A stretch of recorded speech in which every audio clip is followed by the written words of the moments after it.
They say it takes a village to raise a child. I'm Catherine Ryan, and here we draw on my conversations with experts on 9 to Noon to help you navigate family life. Starting daycare can be a daunting and emotional time for children and their parents. Whether it's a baby, toddler or preschooler, transitioning a child to care can be fraught. Senior early childhood teacher Heather McRobbie from Wellington's Te Kāinganui Centre is here to talk us through the settling process and to share practical tips for parents to make the transition as pain-free for everybody as possible. Plus, she'll answer some of your questions. Ngā mihi and welcome. Good to meet you, Heather. Hi there. It's a big deal for parents and for kids. What is it about this day that is so daunting? What's happening emotionally for everybody? I think that parents naturally have an emotional attachment to their child, what their child is feeling. Often the parent is feeling that and heightened as well. And I think that also the parent isn't going to be there with the child, and that might be the first time for a lot of parents, and so they have to have a whole lot of trust in the centre they've chosen and the process, and trust that everything's going to be great for their child. This most precious child Absolutely. is going out into the world, and as you say, because they're young, trust in their care and their surroundings. You, I think, are suggesting a good place to start is to look at a centre's settling in policy. Do centres really think this through, and what does one of those look like? Absolutely. A settling policy should have been a document that had a really robust process behind it, where the teaching team and the families who attend that centre have all shared their expectations and what they consider best practice around settling. A lot of research goes into it about best practice, and so the policy should be really robust. And I'm not sure if every centre has a settling policy per se, but every centre should have some form of guidelines, a booklet. A policy is a good one. So what are we talking about as a settling process? How long, and typically what's what are the events that unfold, and what's the process that unfolds? So a good settling process should be gradual, relaxed. You should build up to time spent in the centre for the child. We have a 2-week process, and it starts with the very first visit. The parent and the child come into the centre. The parent stays maybe for an hour, as long as the child is still happy and engaged. And then the visits increase in duration from that point, but slowly, and we're always reading the child and how they're coping, how happy they are. And maybe the second visit, the parent will leave the centre, maybe for half an hour, go get a cup of coffee, come back, and then we proceed like that. So you gradually increase the amount of time that the parent is absent. Yeah. But in the early stages, they come back, that Yep. reassurance that they come back. What are the ages, by the way, attending your centre? We take from 14 months through to 5. Does it vary much depending on age? Yeah, there's quite a lot of variation in terms of what we need to know from a parent about the needs that their child has. Obviously, younger children, infants and toddlers will have more needs. There'll be a bottle or nappy change. There'll be their sleep routines, and we need to know about all of those things. Older children, like from 3 upwards, it's more about their interests, the things they like to do. So there's quite a lot of difference in terms of what we need to know, but I don't think there's much difference in terms of how the child themselves copes. It's a gradual removal of the reassurance of mum Yeah. and dad as they become more comfortable with the environment. we mentioned emotion. Let's talk about the parent's emotion. And as you say, it might vary. This might be a baby that's had a lot of time with lots of hands, supportive grandparents or arrangements. It might be a child who's primarily been with one mum or one caregiver, one primary caregiver. And oh boy, what's normal about that process of, for the parent and for the child, about that process of gradual, I'm going to use the word separation, but gradual withdrawal of the parent from the scene and the child becoming more and more confident there on their own? What's some of the emotional and physical reactions that they go through? Okay, yeah. There's quite a range. You can expect crying, upset, tantruming. It can be really short-lived. It can go on for weeks, even months, potentially. I mean, that's unusual, but it does happen, and that's actually normal. Some children just find settling extremely challenging. For some children, it's super easy, and it just depends on the child. If they've had a lot of social interaction with other young kids, is that typically, does that assist the situation? Yeah, it does. My team and I discussed this, and we do note that attachment parenting, which has the goal of the child being very securely attached to the primary caregiver, does have the result that that child is attached to that one person, and it does seem to be harder for an attachment parented child to settle into a centre. So how do you deal with that? Is this where the primary carer model comes in? Yeah. And there's one person at the centre who becomes the new primary person Absolutely. in that child's life. How do you work through that? Well, we work extremely closely with the parent. That's really key, is the relationship between the key teacher and the parent, because that trust and that emotional security is transferred from the parent to the teacher. And again, it's a gradual process. It depends on the parent trusting the key teacher and the key teacher slowly building a relationship of trust with the child and saying, you can come to me now to get your emotional bucket refilled, and I will provide that nurturing and care to you. And it's amazing how children, they just adapt to it. They learn that teacher is there to look after them and care for them, and they accept that and have an amazing relationship with that person. Can most centres offer that? Would you do that for the settling period for all kids? 100%. Yeah. All centres should offer that. Right. A key teacher who settles a child, even if it's only for the settling period. Not all centres have key teachers that carry on, but for the settling period, however long that takes, there should be a key teacher. So ideally, just listening to that settling process again of 2 weeks, ideally a primary caregiver or someone that child really knows and trusts, you should be setting aside as much time over those 2 weeks to be there and then to gradually be there less and less, right? Absolutely. Okay. What's your advice for parents preparing themselves, especially those who have that very strong, well, all do, but have not been in a situation where there's lots of hands on deck, and it for them is a heck of a moment to be having any other person becoming the primary carer for their child for a time. What are the emotions that every parent, but particularly those parents, will be going through, and how do you talk to them about how to manage it? So the very first thing a parent should do is really, really know the centre and trust and have researched and know this is the centre that I've chosen because it is the best centre for my child. Their philosophy and their teaching practices is exactly what I want. And so you have that trust in the centre. You develop a really strong relationship with the teaching team, the parent and the teaching team.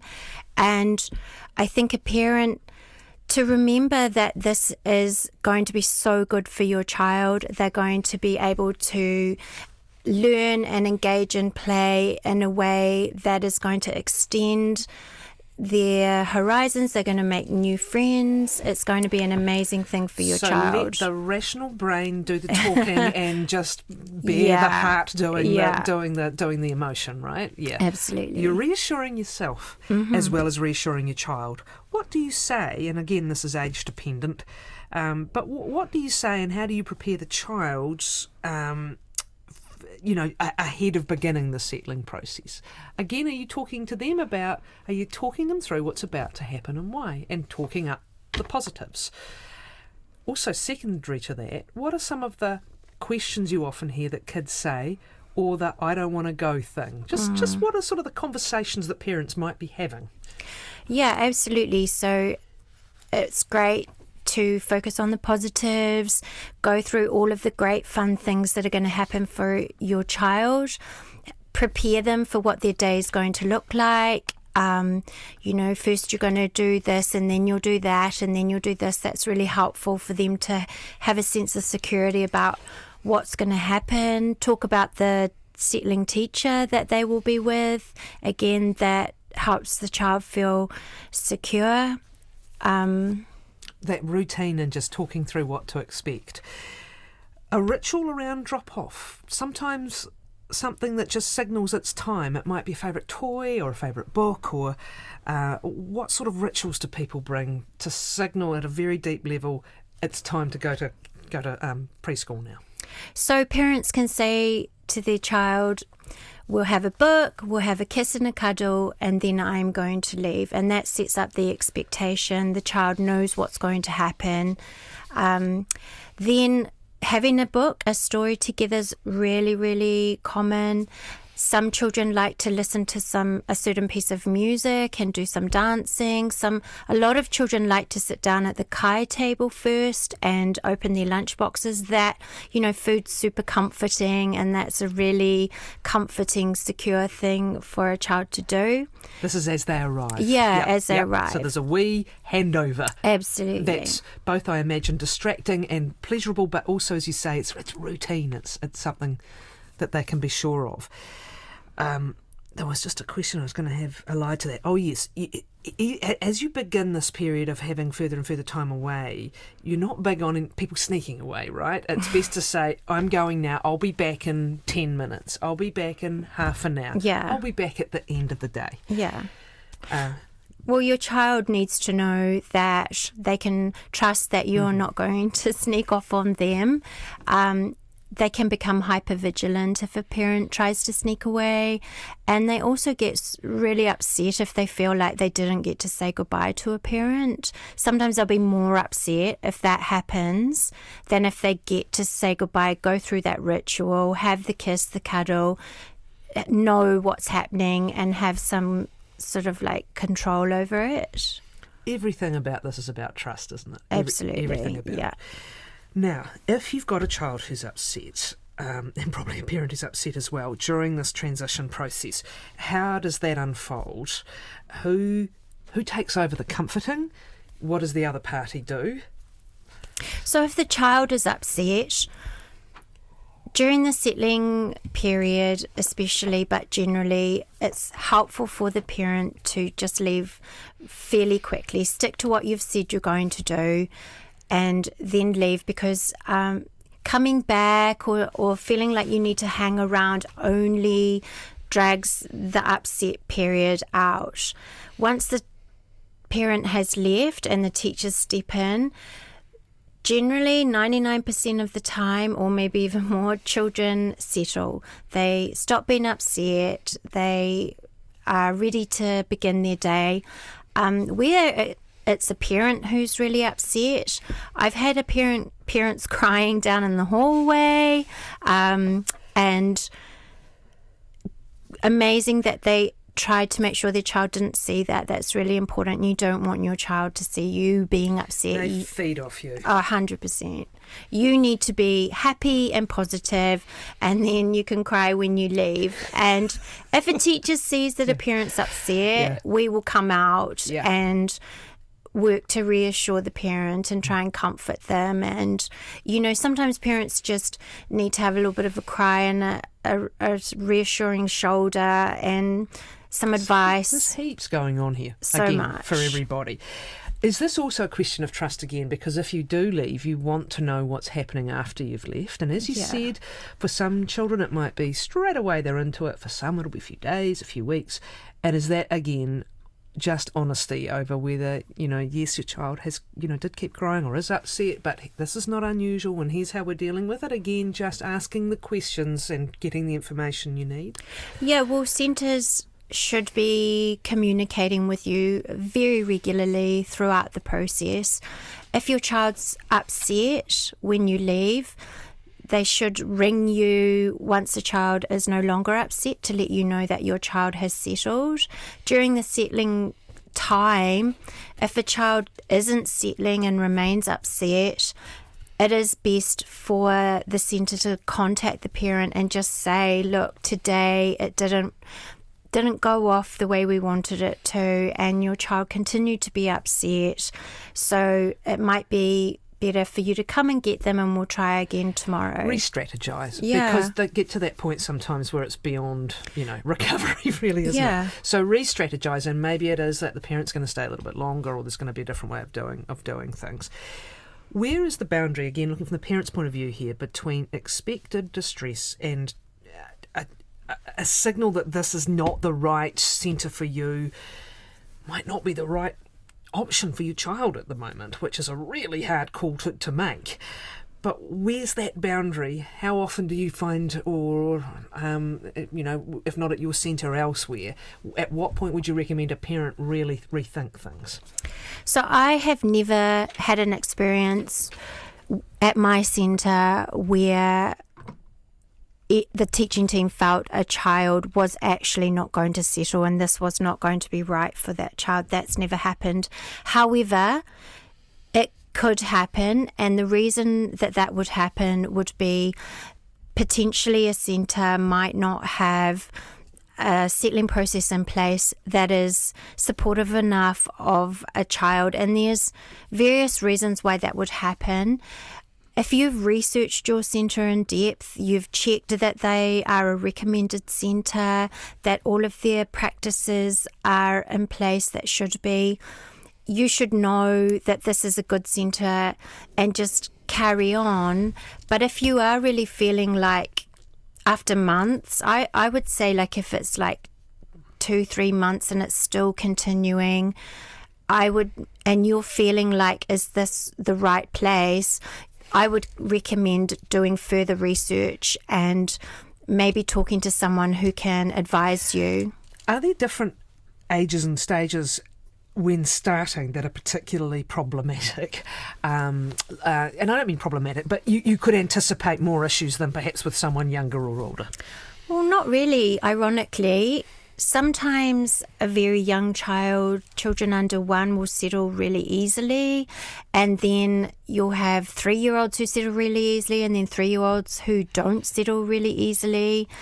I don't know how much it is to do with age, although there is, for babies at about 8 months old, there's a recognition of strangers and an understanding, oh, this person is somebody I don't know, and that can kick in at about 8 months. So that's something that can happen for younger babies. And for toddlers, those volcanic moments, again, they're recoverable. You might see them, but they're recoverable.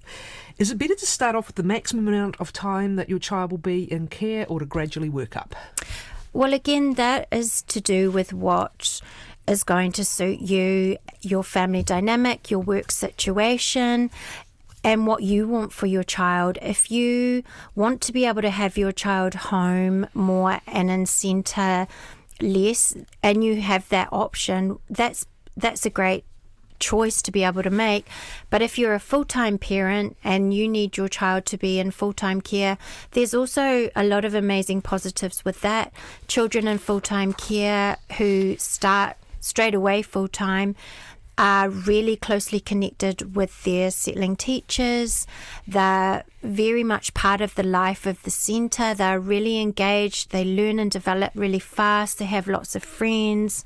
So there's pluses and minuses to either, and I think it just depends on your situation and what you want for your child. Preparing for those first weeks, apart from the practical things like labelling clothes and lunch boxes, prepare for sickness.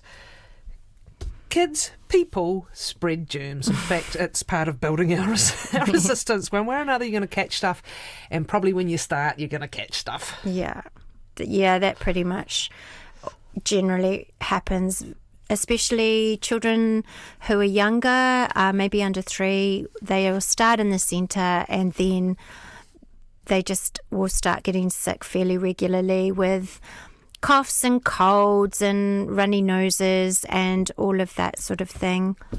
So factor that into your planning. Yeah. Couple of things to finish, couple of questions or observations. This is a good one from Angela. I used to leave some car keys and my son knew I would be back soon. It worked. Nice little ploy. Yeah, absolutely. Any little connection between the centre and home that your child is able to hold on to, look at, think about, that is reassuring for them, that's great. What age is optimal for kids to start daycare instead of being at home with mum in this instance? Does it differ for boys and girls? Well, I think that definitely by the time your child's 2, you will probably be noticing that they want to go out in the world. They've got lots of energy, they want to play, they want to explore, and when I was a mum, I found that I couldn't keep up. I just couldn't provide enough for my child. And a centre, their social world is so complex and so all-consuming that it really fills all of those needs that children have. Now, this is interesting. Last one. Is 2 better than 1? We attend Play Centre and love it, but Miss 3.5 needs more structure and extension. So we've started Montessori 3 days a week and Play Centre 2 days. They both offer very different things that we love, but drop-offs can be a struggle as she'll ask for the other centre sometimes. Is this too much to ask from her at this age? She has excellent peer relationships at both places.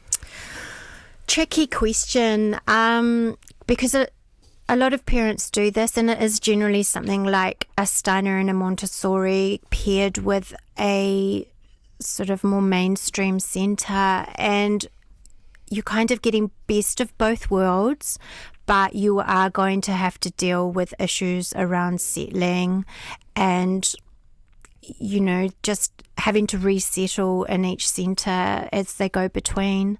But there's benefits to that as well. Thank you. Really appreciate your time today, Heather McRobbie, who is from Wellington's Te Kainganui Centre. Good to talk. Thanks. Okay, thanks.